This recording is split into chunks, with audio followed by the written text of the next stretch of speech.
Yale majani ukiyachukua ukaweka kwenye sehemu zako, kuna kitu yaani kwa sababu kwenye lile boya, alinipa lile boya nikaa nimelivaa. Nilipokuwa nimelivaa akaniambia nilale. Kwa hiyo nikaa naangalia tu mimi juu, yeye ananisukuma hivi. Yes, bwana, mambo vipi mwana familia wa channel yetu hii hapa. Of course, kama ni mara yako ya kwanza, chini ya video hii kuna maandishi mekundu ama meusi. Yaani subscribe. Make sure bonyeza hapo, kisha bonyeza alama kengele ili uendelee kupata update kibao ambazo nakusogezea hapa kila siku. Mbele yako ni mwanadada mrembo kabisa. Tupo naye hapa, kuna story yake. Nataka tupige naye story mbili tatu tuweze kujua vitu ambavyo vilijiri. Dada, mambo vipi? Poa, za wewe? Salama. Mtazamaji wangu, ungeongeza sauti kidogo ingopo fresh zaidi. Mambo vipi? Poa. Unaitwa nani? Naitwa Aisha. Aisha. Umeniambia ukaja Dar es Salaam, kuna vitu vikatokea vingi. Kabla tujafika huko, natamani unipitishe hapo mpaka ikawaje ukafika Dar es Salaam. Wewe ni mzaliwa wapi? Mimi ni mzaliwa wa Dodoma. Ndio nyumbani kabisa? Ndio, ndo niposoma. Mgogo? Hapana, ila tu familia yangu ipo kule. Ikawaje? Maana ulimalizia Dodoma, maana kuanzia shule ya msingi ndo mpaka unamaliza sekondari, au ilikuwaje kwaje? Ndio, shule ya msingi mpaka sekondari nimesoma Dodoma. Wazazi wangu wote wapo Dodoma. Huku Dar yupo tu shangazi yangu. Huku Dar ulikuja kwa shangazi? Ndio. Ilikuwaje safari yako kutoka Dodoma kuja Dar es Salaam? Ulikuja kwa ajili ya kufanya nini? Huku nilikuja kusalimia kwa shangazi yangu, maana sijaja muda mrefu sana. Kwa hiyo nikasema nipate likizo nije nimsalimie. Shangazi yako kwa hapa Dar es Salaam, unakaa wapi kwa hapa Dar es Salaam? Buza. Unakaa Buza. Umetoka Dodoma unakuja Dar es Salaam kwa shangazi. Kwa hiyo ulikuja, yani target yako ilikuwa maana yake ni kukaa yani kuja tu kumsalimia wiki mbili tatu kuondoka, au maana yake ndio hivyo? Nilipanga tu naweza kukaa mwezi, lakini kuna mambo yakawa yameingiliana, inanibidi nikae mpaka mwezi wa 9 ndo nirudi nyumbani Dodoma. Okay. Upo kwa shangazi, umeshafika kwa shangazi. Maisha yalikuwaje? Maisha mazuri tu. Na enjoy. Okay. Sasa natamani kufahamu, yani maana yake siku hiyo usiku unavyoenda, maana yake ulienda na shangazi au ilikuwaje kwaje? Nilikuwa mwenyewe, of course. Tuelezee sasa ilivyokuwa hapo mambo. Jamani.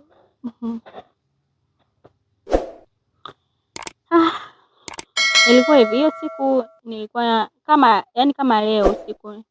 Nikaa nimeongea na shangazi yangu. Nikamwambia mimi nahitaji kwenda sehemu kuenjoy. Nikaa nataka kwenda sehemu moja inaitwa Coco Beach. Sijawahi kufika lakini nilienda. Nakumbuka ile siku nilivyokuwa nimeenda pale, ulikuja kufika kabisa maana? Yaani sijawahi. Nilielekezwa tu magari ya kupanda, nilipanda magari ya kwenda Masaki, nikashushwa. Hiyo sehemu ambayo nilishushwa nimeshaisahau kwa sababu ni kama wiki 2 zimepita. Nilifika pale, niliwakuta watu, maana nilienda mapema. Nilienda kama saa 6 hivi mchana. Nilikuwa nimefika pale. Ilikuwa ni siku gani?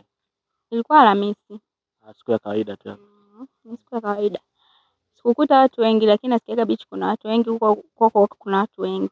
Na nilifika pale. Target yako ya kwenda kule, manake ulienda tu kama kutembea, ulikuwa umeshajipanga na nguo za kuogelea nini? Hapana, sikuwa na nia ya kuogelea kwa sababu nilienda tu na nguo zangu. Niliambiwa nguo za kuogelea zipo kule kule. Hakuenda wewe kama wewe? Nilienda mimi na hela yangu kwa ajili ya kuenjoy. Kwa hiyo nilipofika kule nikaulizia kuhusu kuogelea, ndio nikaonyeshwa hizo sehemu nikaenda. Kuna vibanda hivi nguo zimetundikwa. Nikaa nimefika pale nikasema mimi nahitaji kuogelea. Kuna huyo mkaka akasema unahitaji kuogelea, unajua kuogelea? Nikasema sijui kuogelea. Akasema mimi nitakusaidia kujua kuogelea. Maana ulimkuta sasa huyo mkaka kama yake ni wa pale. Mabichi boy sijui ndio mnasemaga. Ambao wanaogelesha. Wanaogelesha. Mimi nikafika pale nikakodi nguo, nakumbuka nguo nilikodi 2000 kitu kama hicho. Basi na boya langu buku na yeye pia nikamkodia na yeye boya kwa ajili ya kunifundisha kuogelea. 2000 maana yake ni kwa masaa ngapi? Hapana, au ni siku nzima? Ni siku nzima. Basi Mimi nikabadilisha nguo, nikamkabidhi simu yangu pamoja na hela yangu ambayo nilikuwa nayo, kwamba si anaenda kunifundisha kuogelea, nikitoka nitachukua vitu vyangu. Haya, mimi nikabadilisha nguo, tukaingia kuogelea. Tuliogelea maji mafupi kama sio zaidi ya lisali moja pale mwanzoni tu hivi. Maji mchana tunajua bahari huwa inasafiri. Sasa hiyo lisali moja, ndani ya hiyo lisali moja mlikuwa mnaongea nini? Au ulikuwa mnafanya nini lisali moja zima hilo?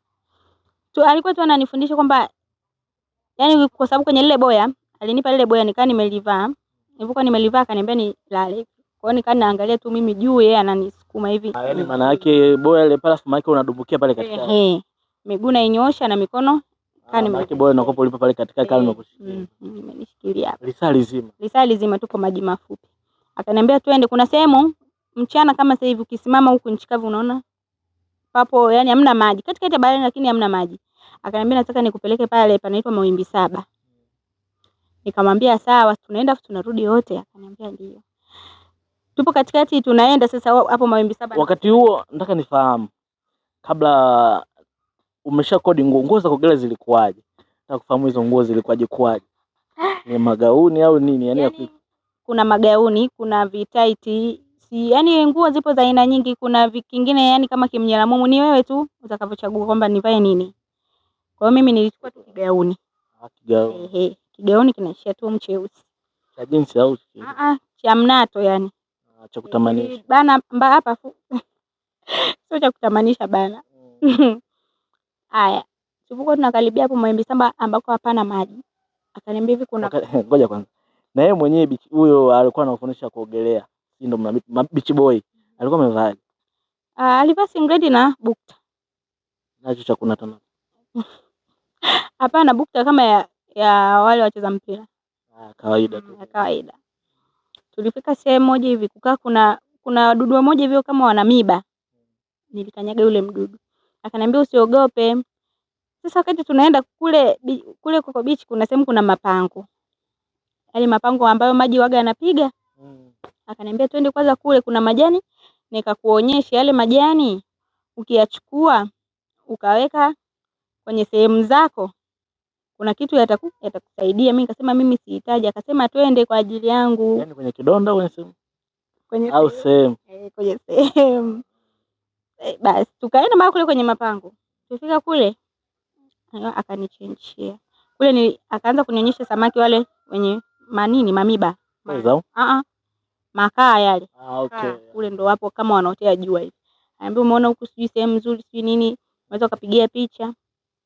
Nikamwambia nimepaona ila twende kule ambako tulikuwa tunatakiwa twende. Mawimbi 7. Akasema tunaenda. Hapo bado ngoma mjafika kumbe. Bado yani niseme alichange gear. Baada twende hivi tukaanza kwenda kule kwenye mapango. Kwenye Mawimbi 7 maki na kwenye hayo mapango, maji marefu yalikuwa ni yapi? Huko tulipo sasa kwenye mapango. Maji marefu. Kule pia kuna utelezi. Mimi nikaa naogopa, nikamwambia turudi kule kwenye maji masafi. Akaa na goma. Akaniambia kuna kitu nataka unipe. Mimi sasa nimpe. Nikamwambia mimi nakupa nini? Mbona sina chochote cha kukupatia? Akasema unacho. Nikasema mimi sina. Kabla hujafika hapo, manake yale majani mlichuma au ilikuwaje? Kwa sababu sasa alikwambia twende pale ukachuma majani, manake mfanyia kuchuma. Hakuwa na majani yoyote. Zilikuwa tu ni gia. Kama tuseme ni mbinu. Mbinu za kivita. Kulikuwa kuna mbaba na sijui ndo anaokota sijui yao, anaokota vitu kama hivyo. Nikamwambia tuondoke, mbona baba hana boya na anatembea. Akasema hao wanaokotaga sijui nini. Akasema kama waganga. Kwa mimi hata sikumzingatia. Akasema sawa twende kule Mawimbi 7. Tumeenda tulifika sehemu maji ni marefu. Mimi nina kizunguzungu. Kaza kumwambia mimi nahisi kizunguzungu. Basi naomba turudi nchi kavu inatosha. Akasema twende tufike pale. Tulifika hapo Mawimbi 7. Pakavu hamna maji. Tukaa tumesimama. Tumekaa muda mrefu. Nikamwambia mimi nataka, unajua ukienda beach kuna yale magari ya kuendesha kwenye maji. Nikamwambia unarudisha shilingi ngapi? Akasema 200. Nikamwambia hela ni nyingi sawa. Nitakuja siku nyingine. Tulikaa muda mrefu. Bali kuna konokono hizi nini wengine wakaa kwenye nywele wale wenye malasi. Vile vidude vile nikaa na viokota. Kama hivi navipenda. Akasema vipo vingi mbona nikaa na viokota.